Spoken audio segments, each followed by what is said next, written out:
What's up, YouTube? Robbie Vapes back again.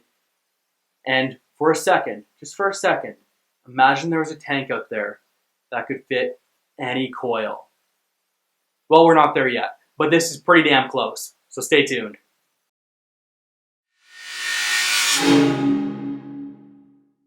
That is right, YouTube. Today we are talking about the Jarvis tank. The what? The Jarvis tank. Never heard of it? Don't worry, that's because it's not out yet.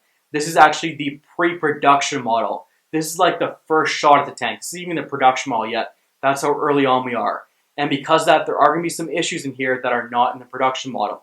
Now, the one good thing is, I actually know the creator and the designer of this tank. If any of you know him from Breaking Mods, realvapejay is actually the person who designed this tank. And this is the first shot at the tank, and there were some issues in communication, I think, between him and the manufacturer. A few little things that actually have been fixed in production model. And one thing I will say is, because I know the person who created it, I've had a chance to see a lot of things that some other reviewers who are going to get this did not get a chance to see. I've even seen the newest production model of this, which has only one out so far. Just let him test it and make sure it's what he wants, which is what these ones kind of were. They were more of a test set. He was given about 20 of these, which he sent off to a number of reviewers, and I just happened to be one of them, which is great. Again, the benefit being we're right down the street from each other. We're in the same city. It's super easy for me to talk to him about things. I had some issues that he's addressed, and of course, that have actually been fixed that I've seen with my own eyes on the production model. But we'll get to that later on. So what is a Jarvis tank and what makes it so special? Here's what it is. It is a tank that can fit multiple coils. And multiple coils meaning some pretty different coils. I'm not talking about the Aspires and the Magnus, because they're pretty much compatible anyways. I'm talking about the Aspires, the Magnus, which again, they're pretty much compatible anyways, the Kangers, and the Crowns. That is right, guys. It fits the Crown coils, the Magnus coils, the Aspire coils, the Kanger coils, and anything else with those threadings on them. And of course, the Crown actually has, what people may not know, is the Crown has the same threading as the Aspire Atlantis coils do. The difference is the size. So how do you adjust that? We'll show you that in the down and dirty section. But in the meantime, again, the whole point of this tank is to give you multiple coil options so that if, let's say, you go to the store and they run out of one coil that you usually use, you can get a second one instead, even if that second one is totally different from the one you originally wanted to get. Now, we all have our coil preferences. I think I'm one of the people who do. I assume most of you guys do as well. For me, you know what, let's get in. We're not going to go into that. The big question is, what coils don't fit in it? The only coils that really don't fit in it, well, I mean, there's a couple, but the biggest one, the most popular ones, are the TFE4 coils. However, the TFE4 micro coils do fit in it. The standard size ones, unfortunately, do not. So it's pretty close to covering as many coils as you possibly can. And like I said, the only thing that really doesn't fit, that's popular at least, are the TFE4 coils, or I guess the CPAL coil coils as well, because they're the same size as the TFE4.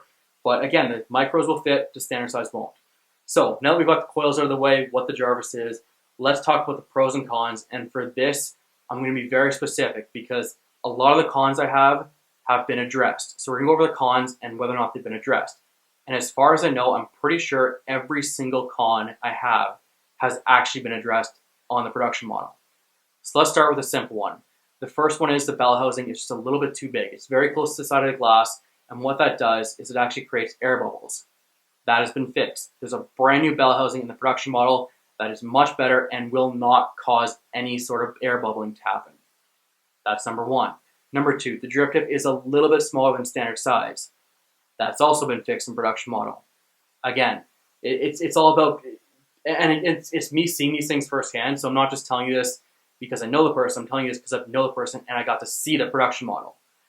The third thing, this is something that actually was fixed for me. I'm not sure if it was fixed for all the other reviewers yet. I got them firsthand because I just walked down to the store. Well, I didn't walk, I drove because I'm lazy and because it's fucking far. Anyways, so I went down to the store and I managed to pick up two new things that actually helped out this tank quite a bit that were lacking in the pre-production model. The first one was a spring. There is a spring in here that you'll see in the down and dirty section that allows it to adjust to multiple coil sizes in height. And what that allows it to do is it allows it to create a good seal on it. The problem was the first spring that it came with was a little bit too stiff for me. I found it a little bit difficult and a little bit challenging to get some of the bigger coils in there, like the Atlantis, for example. It was a little bit too tall, And it would go in, but it would take a lot of effort to get it in because the spring was just so stiff. It's now been replaced. Well, it hasn't been replaced. I've also been given a looser spring, which again, it's one of those things where I have a looser spring, but I also have that stiff spring as well. So the stiff spring works great for like the crown coils and any of the smaller type coils, the Kangaroo coils as well. And that loose spring works excellent for those bigger, larger coils like the Magnus or the Aspires. Next up on that list, the other thing I got was actually a brand new 510 pin. The original one was just a little bit too small for the crown coils, and what would happen is it would sometimes make a connection and it sometimes wouldn't. And that's because the crown coils, the actual height of them is a lot smaller than the Aspires, not just from the coil and above, but also from the base of the coil to kind of the middle point where your wires are and your cotton is. So again, that's been fixed with a brand new 510 pin. Both those things will be included in the production model. They just weren't in the pre-production. I had to get it separately. I didn't pay anything for it. Don't get me wrong. I'm not complaining. But again, just so you know, that was an issue for me. The only other issue I really had with this thing was the airflow, and the airflow was a little bit restrictive, but for some reason, it's actually gotten a lot better. I don't know what happened to it. I don't know why it's getting so much better, but when I first put the first crown coil in, I found the restriction was pretty bad, and then since I got the new spring and the new 510 pin, I have no idea why that would change anything, but for some reason, the airflow has loosened up a lot. So I don't know what happened to me the first time. Maybe I was just imagining it. I have no idea. But it's a lot better now. In fact, I have the airflow almost turned all the way down on this thing just to, I'll show you in the up close section actually, but just to get a little bit less airflow from it. So something happened there. I don't know what happened. Something was fixed that I don't know if I was just imagining or what happened, but the point is it's fixed now. Those are all the cons. The pros, it fits multiple coils. The pros, it's super easy to change between certain coils. You're not going to put them all in the same base because they don't have all the same threading. So this tank actually comes with separate bases. And when I say bases, I'm not talking about the whole base itself. It's actually an insert that goes into the base where you're going to thread your coils into. And it comes with extra ones. You get two of them, one for Kangaroos and one for Aspires. And the Aspires fit the most of the coils out of the two. The Kangaroos pretty much just fit the Kangaroos, but that's how Kangaroo is. Then it comes with a whole bunch of other accessories. Comes with spare glass, comes with a screwdriver, which you will need for a couple different things. In particular, those bases, they have little ridges in them. You can put the screwdriver in and twist it around so it's easier to take out, in and out. Tons of accessories. The overall tank itself holds, I think, 4.5 mils of juice, what I measured it at. Now, that might change with the smaller bell housing in there, so you might get a little bit more out of it. Right now, I got about 4.5. I'm thinking you're probably going to get about 5 out of the actual newer production model, so keep that in mind. I think apart from that, that pretty much covers it. I mean, a lot of the pros were cons and are now pros. Now I've seen the production model. Everything about this tank is designed really, really nicely. It does have top fill, of course, with massive fill holes, which is great. Everything's got O-rings in it, or seals in it. One of the two. It's just really well sealed. I haven't had any issues with leaking on this, which is great.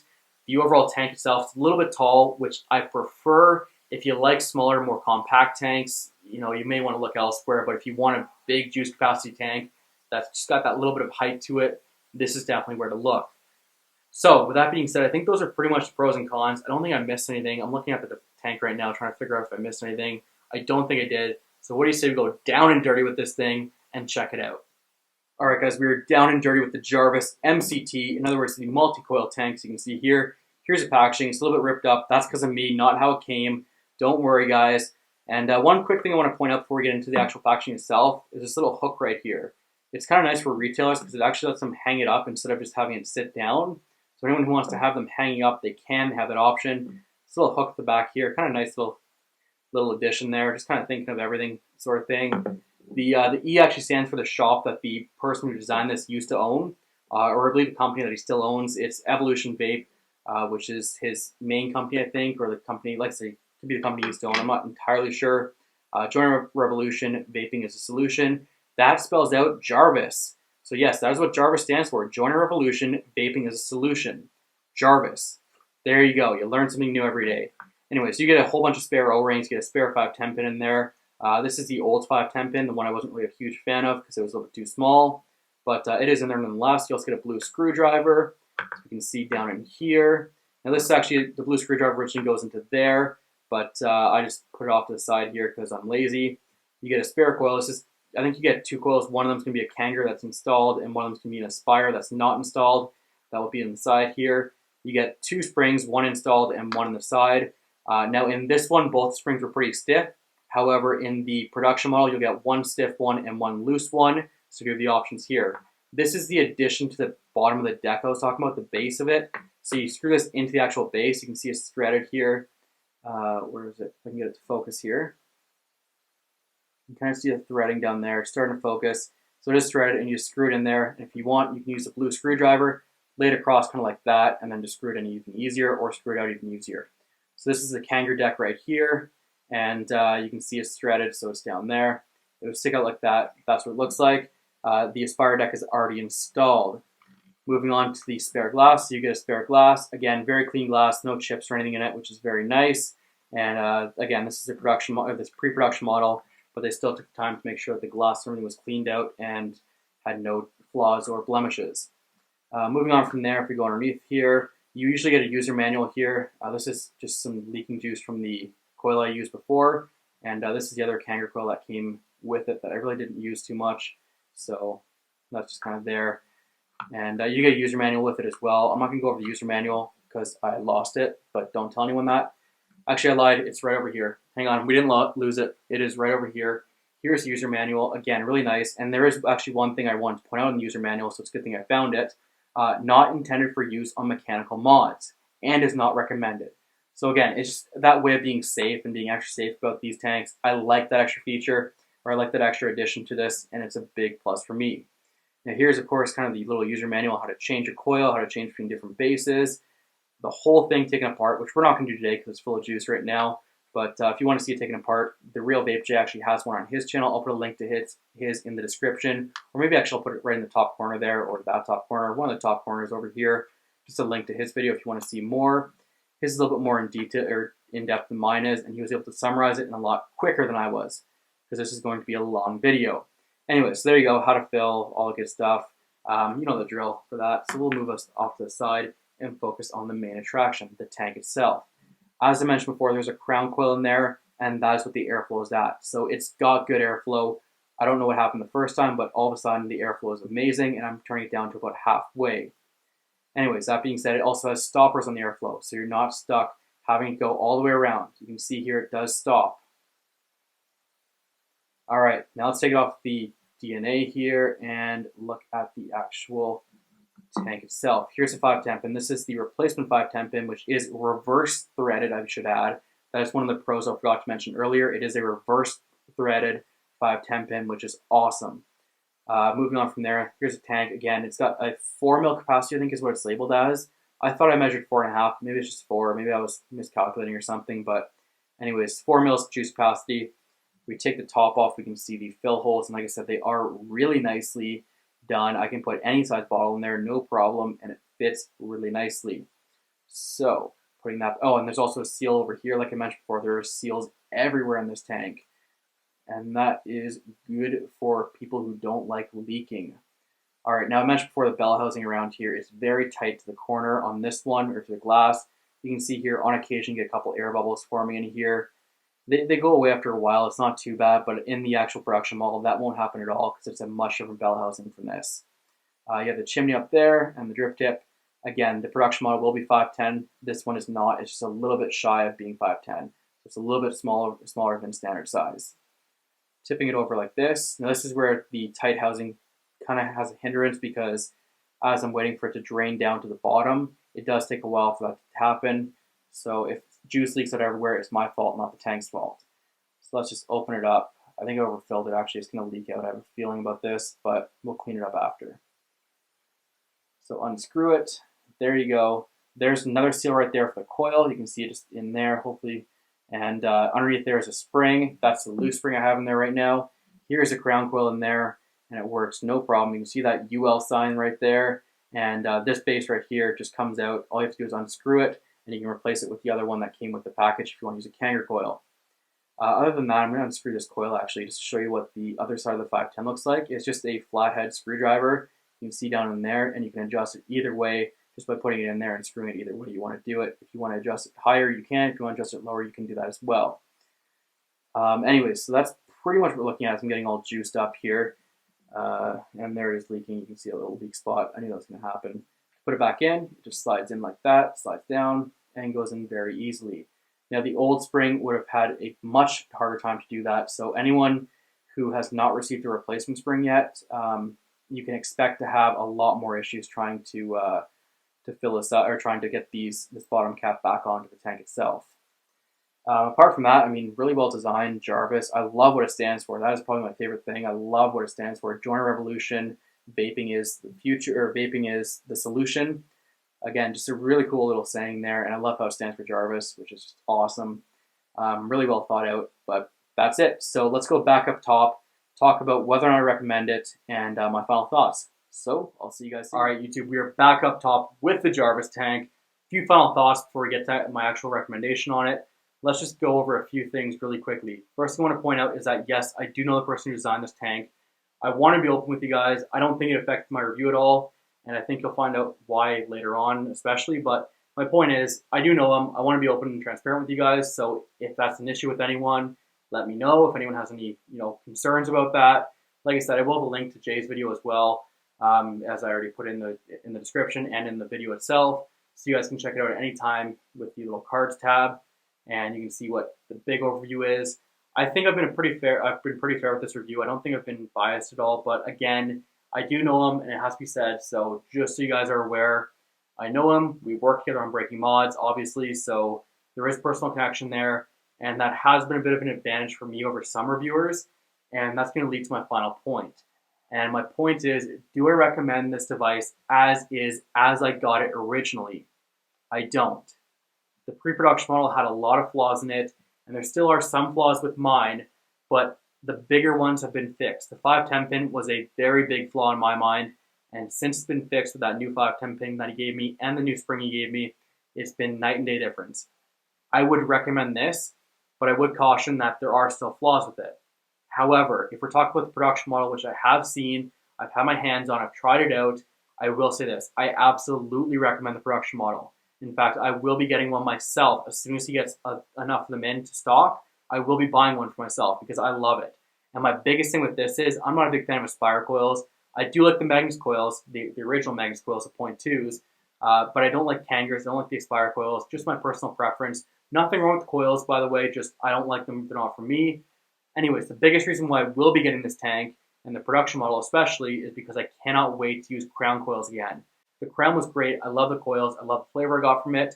And having that same flavor and that same kind of experience in a different tank that I personally feel is better designed to suit at least my needs, I'm going to go out and get it. So yes, do I recommend it? I do recommend the production model. Would I have recommended the pre-production model if that's what I knew everybody was getting? No, I wouldn't. And it's going to be interesting to see how other reviewers review this device, because I don't know how much they've gotten from him as opposed to what I've gotten. I've gotten a lot from him because I'm so close to him and because I have that connection with him. I don't know if other reviewers are going to have that. And if they don't, I'm a little bit worried that some of the reviewers are not going to get a fair shot to review the actual tank that I've seen and have had my hands on. So it's a big difference, and it's a big step forward knowing that there is a production model and there's a pre-production model. And that's very important to know when you're doing reviews, because in some cases, things can be completely different from the time a reviewer gets their hand on it to the time the general public gets their hands on it. I believe it'll be released in the next couple of weeks. The production model, like I said, he was sent one to just do a final test on. I believe he actually approved it all yesterday or something. Might have been yesterday or the day before. But anyways, it's all been approved, so now it's just a matter of getting the order in.